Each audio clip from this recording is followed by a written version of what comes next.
The Red Sea Crossing.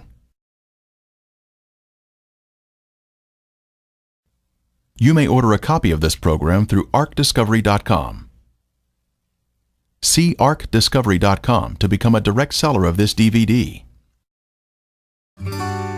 Join us now as we begin revealing God's treasure.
The Red Sea Crossing.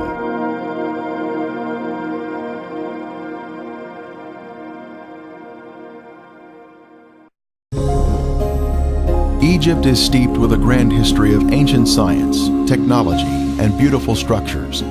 But is there evidence of the children of Israel ever living there?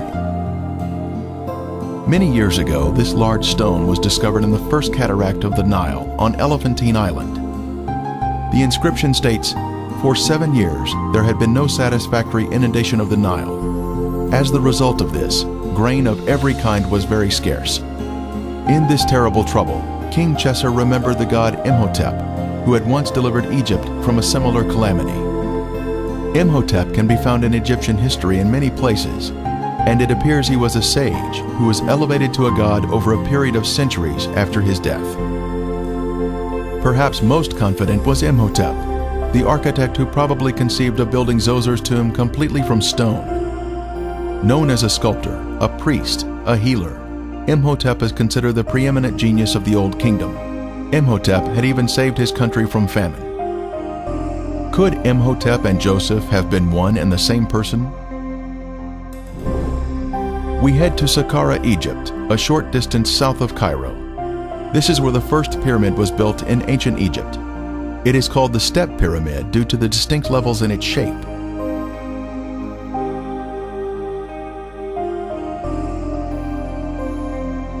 We can see where a smooth veneer layer of limestone had once been applied over the brick, creating a smooth surface, but most of it has since been removed. Here is where we find the statue of Pharaoh Zoser, under whom Imhotep served. It was on the base of this statue of Zoser that Imhotep was mentioned as a man, not as a god.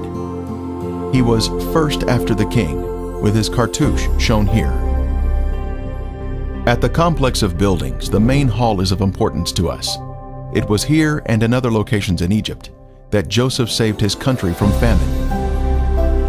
Then Joseph said to Pharaoh, "Indeed, 7 years of great plenty will come throughout all the land of Egypt, but after them 7 years of famine will deplete the land."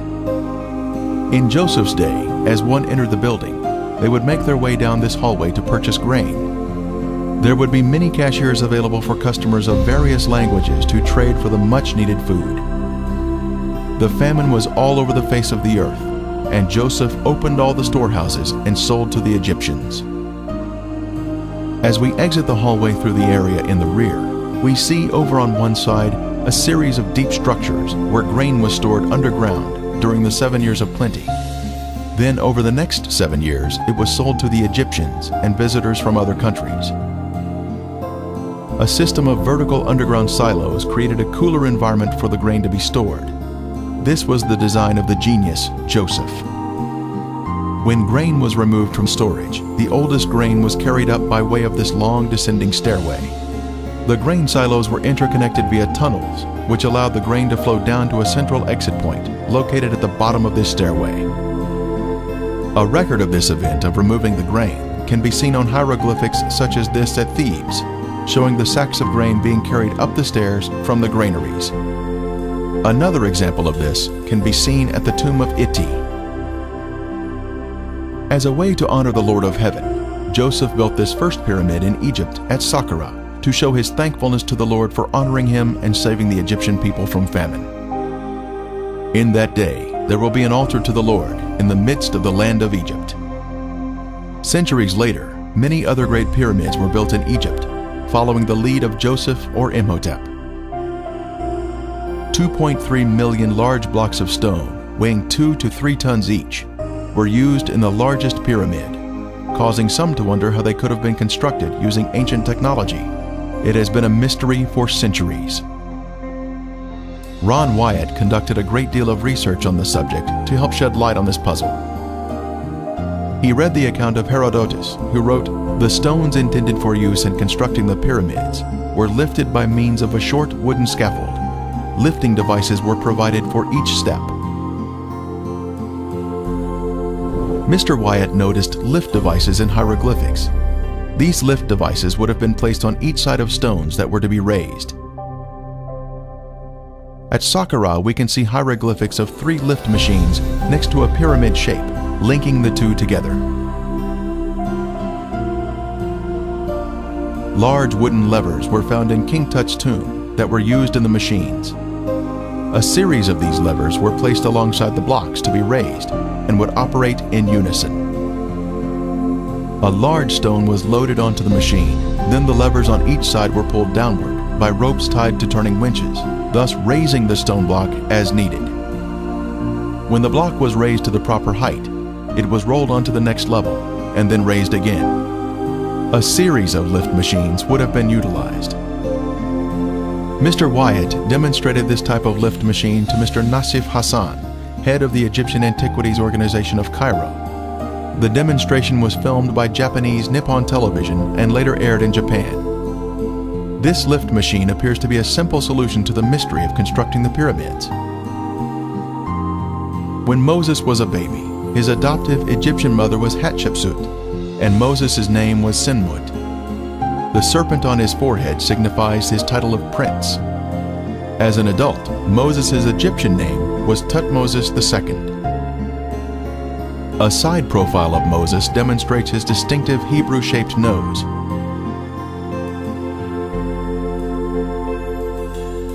After Moses killed the Egyptian, he fled from Egypt and its territories for fear of the current Pharaoh. When Pharaoh heard of this matter, he sought to kill Moses. But Moses fled from the face of Pharaoh and dwelt in the land of Midian. Moses was married and then had a son, whose name described their foreign home. He called his name Gershom, for he said, "I have been a stranger in a foreign land." This tells us Moses was not in any area controlled by the Egyptians. Now Moses was tending the flock of Jethro, his father-in-law, the priest of Midian. And he led the flock to the back of the desert, and came to Horeb, the mountain of God. And the angel of the Lord appeared to him in a flame of fire from the midst of a bush. The Lord told Moses to bring the children of Israel back to this mountain outside of Egypt. After 10 plagues had struck Pharaoh and the Egyptians, he finally agreed to let Moses take the children of Israel from Egypt. Based upon the research he conducted, Ron Wyatt believed that the Pharaoh of the Exodus was Amenhotep III. Here we see Amenhotep receiving the Ankh as a type of power and new life being infused into his body. Mr. Wyatt speculated that Amenhotep's eldest son was Tutankhamun and that he was killed by the destroying angel in the 10th plague. Tut would have been the crown prince and co-ruler with his father at that time in the late 18th dynasty in 1446 BC. Surprisingly, in the Biblical Archaeology Review, it stated that the majority of archaeologists do not believe in the Exodus from Egypt. Tradition has told us that the Exodus from Egypt led the children of Israel to the Sinai Peninsula, but no evidence has been found of their having been in that location for 40 years. Also, tradition has said that the children of Israel crossed the Red Sea in an area that does not match the biblical account. Could the Bitter Lakes be the Red Sea spoken of in the Bible? Could thousands of soldiers all drown in relatively shallow water? The traditional Mount Sinai, Jebel Musa, is located in the southern mountainous area of the Sinai Peninsula. This mountain was chosen by Helena, the mother of the Roman Emperor Constantine, in the 4th century. It was not chosen by any archaeological evidence at the site, but was based upon the dreams of Constantine, and subsequently chosen by Helena as Mount Sinai.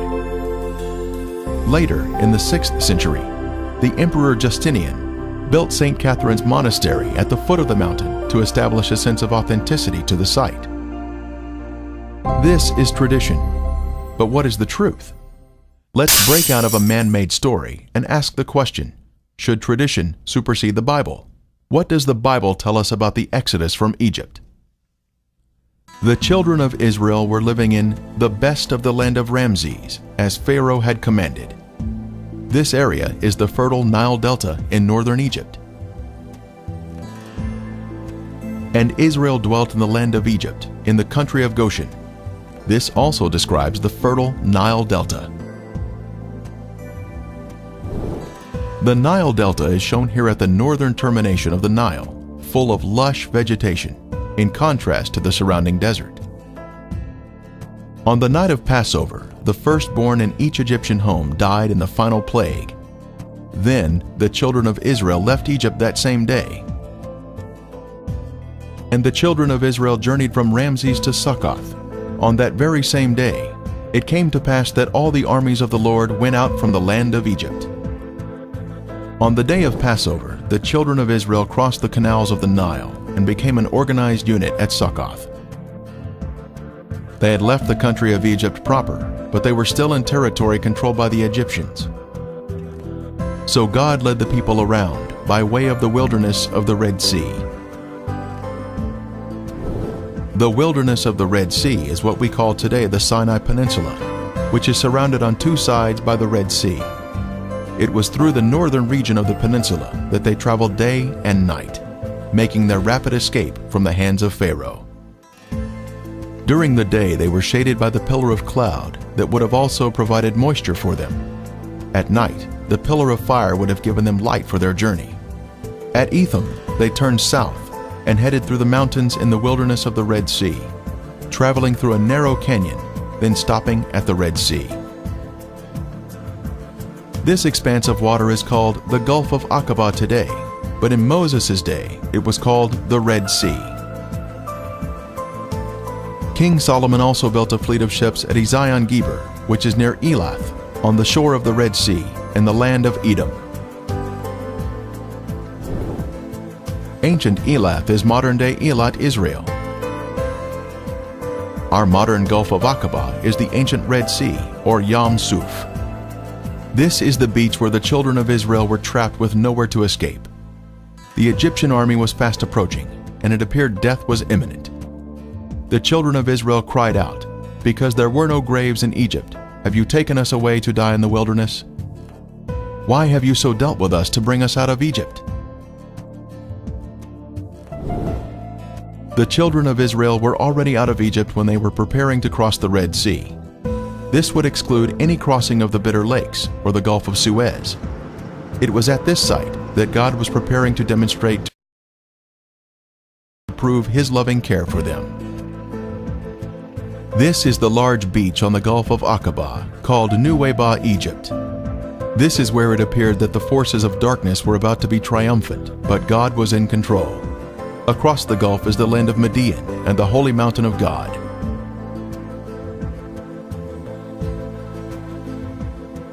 They were to camp between Migdol and the sea, Migdol meaning a fortified city or tower. At the north end of the beach are the remains of an ancient fort, still partially standing today.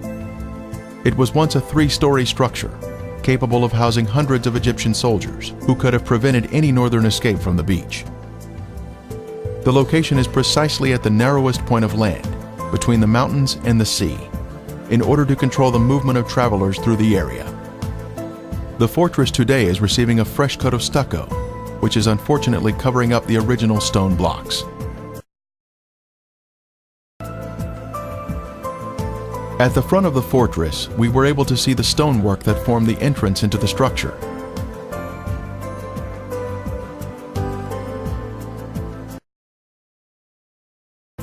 In the middle of the courtyard, we can see an ancient well that would have supplied the fresh water for the many Egyptian soldiers that were housed here. Outside, we can see how tall the structure had been in its former days, a full 3 stories in height. Another description of the location for the Red Sea crossing was camp before Pi-Hahiroth, which means mouth of a hole or canyon. As the children of Israel entered the beach, they had made their way through a system of canyons or wadis and encountered this beach at the Red Sea. The Bible tells us, "They are entangled in the land, the wilderness hath shut them in." They had finally made it through the canyons that snaked their way through the mountains, but now they were trapped on the beach. And the angel of God who went before the camp of Israel moved and went behind them, and the pillar of cloud went from before them and stood behind them. So it came between the camp of the Egyptians and the camp of Israel. It was here that the pillar of cloud blocked the Egyptians from advancing toward the children of Israel. For there was on each side a ridge of mountains that terminated at the sea, which were impassable by reason of their roughness and obstructed their flight. There must have been excitement as they reached the beach at the sea, but that soon turned to gloom as they discovered their plight. They were trapped on the beach, awaiting their death at the hands of Pharaoh. From the middle of the beach, we can see the opening of Pi-Hahiroth in the distance, but we head south in order to locate an amazing marker here at the beach.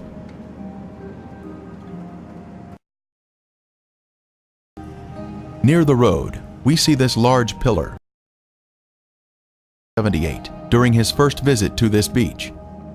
It had fallen down and was lying in the edge of the water, but today it is about 500 feet from the sea and has been set in concrete.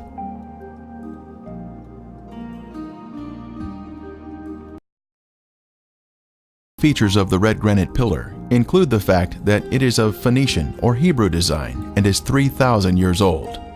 It was placed here for a reason, to mark the location of the crossing of the Red Sea on dry ground.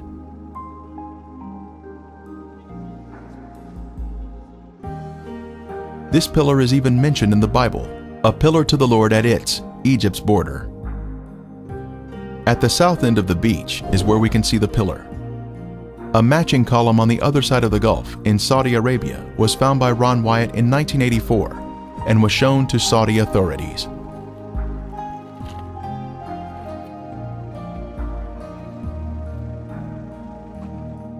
On the Saudi pillar were Hebrew inscriptions which included the words Pharaoh, Mizraim or Egypt, Moses, death, water, Yahweh, Solomon, and Edom. The inscriptions on this column have been removed, since the Egyptians living here were not excited about a Hebrew celebration marker, located in their own backyard. Using Google Earth, one can zoom in on the beach here and spot the pillar standing near the road. This is an exciting use of technology to see the Bible come alive.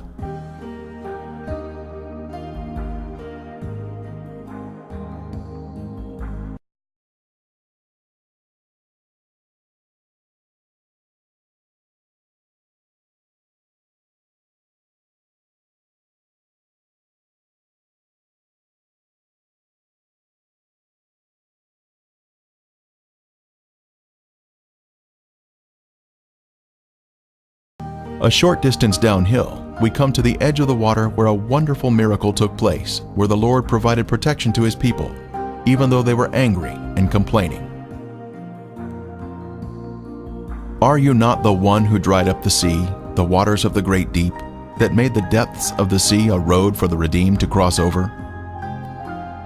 For centuries, this beach has been named for the crossing of the Red Sea at this exact spot. On Google Earth, we can see the name Nuweiba at this point on the beach. This older, detailed map reveals to us the complete name of the beach. Nuweiba is short for Nuweiba al-Muzayina. The name on this beach, Nuweiba al-Muzayina, gives us confirmation that we are in the correct location. The translation of that name means waters of Moses opening. This is where the waters opened by the hand of God. The Lord demonstrated to His people that He would be their protector.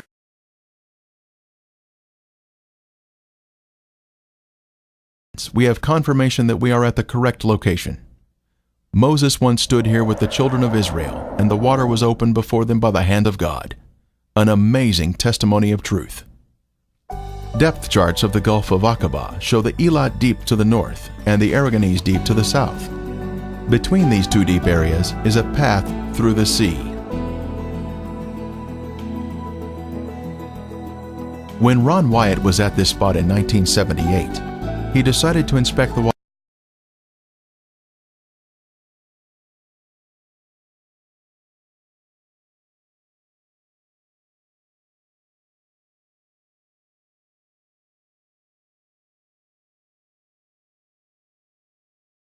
Is very clear, with high visibility. Investigations have revealed artifacts which confirm our previous conclusions about the site. The sea floor is smooth and contains gradual contours.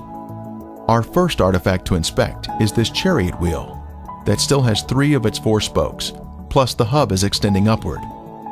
We see 90-degree angles here, which are a sign of man-made structure.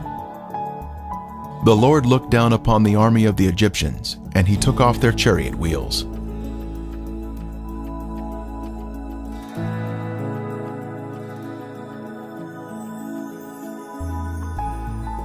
The chariot wheel with 6 spokes was the most widely used by the Egyptians. Egyptian chariots were known to use metal hubs in the center of the wheels. Using metal detectors, divers have found metal in the raised hubs that are now covered in coral.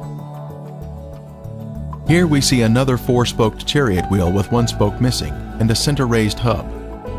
The coral here has preserved the chariot parts by retaining the man-made structure, even after the wood has disappeared. Here we see another wheel suspended on its axle, standing at attention. It has 6 spokes and a raised center hub.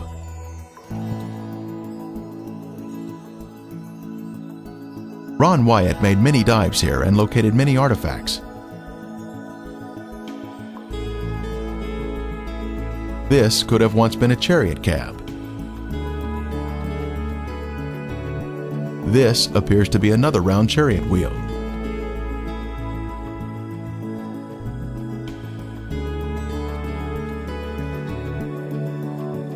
Horse remains have also been found here, such as this shrunken hoof. Horses are not in the Sinai Peninsula today.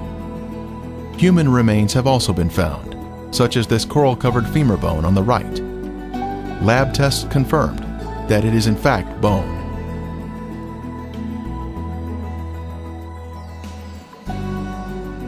Other bones have also been found. A cross-section reveals the bone inside the coral.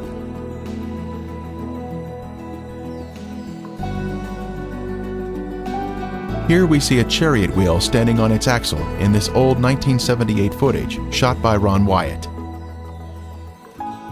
Next, we see an 8-spoke wheel with 1 spoke missing. 8-spoke wheels were only used during the 18th dynasty, the time of the Exodus. The premier find here at the crossing site is this gold veneer that was left behind from a 4-spoke chariot wheel. The Bible tells us there were 600 choice chariots used in the chase of the children of Israel. This artifact was left behind at a depth of 200 feet. Since specialized equipment would be necessary to raise it to the surface, Today, it is still in the location where it was found. Since there are chariot parts on this side of the Red Sea crossing, could there be other chariot parts on the other side of the Gulf, showing a continuation of artifacts? On the shore opposite of Nuweiba, inspection of the seafloor in Saudi Arabia has also been conducted to see if chariot parts can be found on this side of the Red Sea crossing.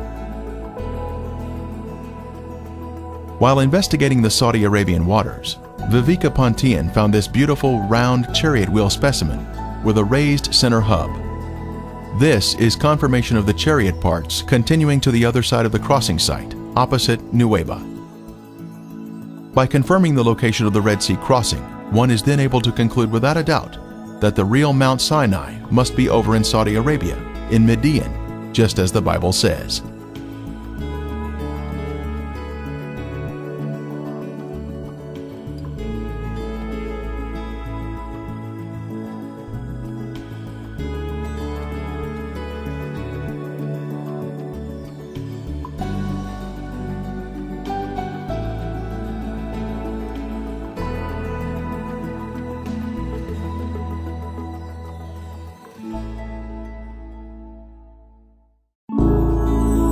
The Red Sea Crossing. You may order a copy of this program through ArkDiscovery.com. See ArkDiscovery.com to become a direct seller of this DVD.